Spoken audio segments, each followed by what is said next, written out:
What's up guys? Doc Reggie here, and kung hinahanap mo ako sa YouTube, find Doc Guys. Doon tayo nag-uusap ng mga cosmetic surgery procedures, especially mga rhinoplasty. Another day ngayon sa isang large cosmetic surgery conference ng Philippine Federation of Cosmetic Surgeons, at very privileged and honored na kasama na ako sa mga society na ito. Marami tayong mga big name surgeons dito, mga idol ko sa mga booking. Hindi ako pwede mag-ingay dito. Nasa loob kasi ako ng event hall. Joke lang, hindi lang talaga ako pwede mag-ingay. Just saying that I am just a small part of this very awesome community, and I'm very happy.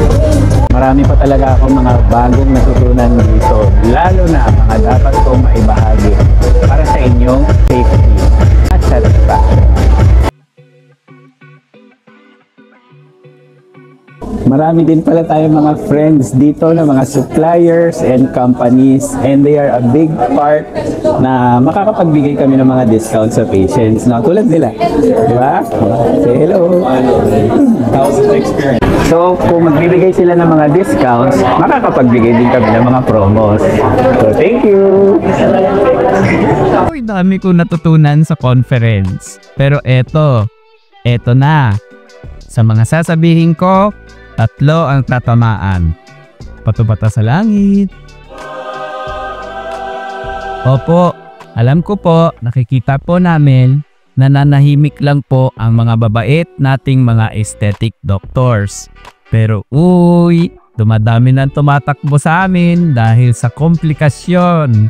Ginagalit daw si ako ha. Huy! Number 1. Kayo po. Opo, kayo po na mga hindi lisensyadong doktor na nagpe-perform ng doctor's procedures. Opo, bawal po ang non-doktor. And unfortunately, kahit nurses po, bawal po dito sa Philippines. Naku, sinabi ko na yan eh. Madami beses na. Filler injection, Botox, Mesalipo, Glutathione IV, tapos nako, ito weight loss injections, pinasok nyo pa. Napakaraming komplikasyon nito, mahirap na matsambahan. Nandyan ang mga impacted stool, hemorrhoid ang uwi niyan. Bumara ang dumi, ay colonoscopy ang uwi nito. Malabsorption syndrome, electrolyte imbalance, at magkaka-seizure pa kayo. At isa sa mga worst na pwede ay intestinal depth. O, alam nyo yon. Hindi nyo alam. Huwag kasi turok ng turok. Parte ng bituka ay namamatay. Ang lunas lang dyan ay ooperahan, putulin ang bituka, at kadalasan stoma. Hindi na nyo na naman alam yon. Ganito. Akala ng mga to, tusok-tusok lang. Hoy, kung gusto ninyo mag-perform ng doctor's procedure, mag-aral kayo at kumuha ng lisensya. Hindi porket nag-white coat lang kayo, tuwang-tuwa pa pag tinawag na doc, kahit hindi naman. Sus naman, sagrado sa amin ang doctor's coat. Bukod sa appearance, may function yan. O malamang hindi nyo alam ang function ng doctor's coat. It's our little secret. Kung gusto ninyo manghuli ng kriminal, mag-aral kayo ng pagpupulis. Hindi pwedeng kumuha lang kayo ng barel, magsuot ng tsapa kahit peke. Kung gusto ninyo magpalipad ng eroplano, mag-aral kayo. Hindi po pwedeng seminar lang. Baka maging submarine ang eroplano ninyo. Krimen ang illegal practice of medicine. Pero kung hindi kayo natatapot makulong, kilabutan naman kayo sa mga pasyente. Kawawa kung magka-problema na dumadami na ang nagpupunta sa aming mga doktor. Baka matanong ninyo, sino lang ba may karapatan magbigay ng reseta? Mas marunong pa sa inyo mga bata? Mahiya po sa mga pasyente. Huwag gumawa ng krimen. Kawawa po ang pasyente pag dumating sa amin at wala na kaming magagawa. Number 2, kalawa, second. Panawagan lang po sa mga colleagues namin na lisensyadong doktor, pero bakit may iba po na nagtuturo pa din sa mga non-doctors? That's illegal po. Huwag po masilaw sa bayad ng registration.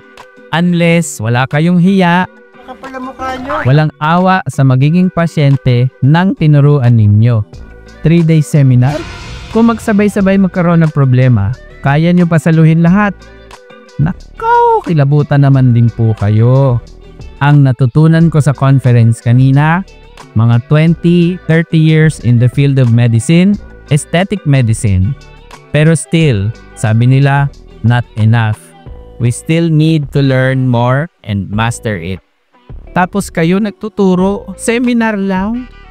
So, ibig sabihin, mag-seminar lang ako dyan ng pagpupulis. Pwede na? Mag-seminar lang ako dyan ng pagiging abogado. Pwede na? Bakit? Pag nagsuot ba ako ng black robe at meron na pong mallet, judge na ako? Huwag po masyado makapal ang muka. Makinig po tayo sa batas. And number 3. Kayo pong mga supplier. Bukod sa krimen, magbenta ng peking produkto at if legit naman ang product nyo, dapat po doctor release lang po ang mga ganito. These are regulated medicines. Same po, huwag masilaw sa greed, sa bayad, porket kahit sino na lang na gusto bumili, bebentahan ninyo. Kahit wala naman kayo connect sa pasyente, meron, mumultuhin kayo pag nagkataon. Karma is real. Mga reminders lang naman po ito. Matagal na po kaming may offer ng weight loss injections. Pero of course, I don't offer it basta-basta. Mga pasyente namin, wala pa kami sinasabi, may clinical assessment na kami agad. Ba't kami magre-rekomenda ng treatment na sa tingin namin hindi pa nasa tamang modality at kung sa tingin namin magiging delikado? Syempre, dun muna sa mga much safer option. Anyway, kung gusto ninyo ma-avail ang weight loss injections, meron po tayo ang aming Kines Slimming Program. Gagawa ko ng separate video para mas marami pa tayo matutunan.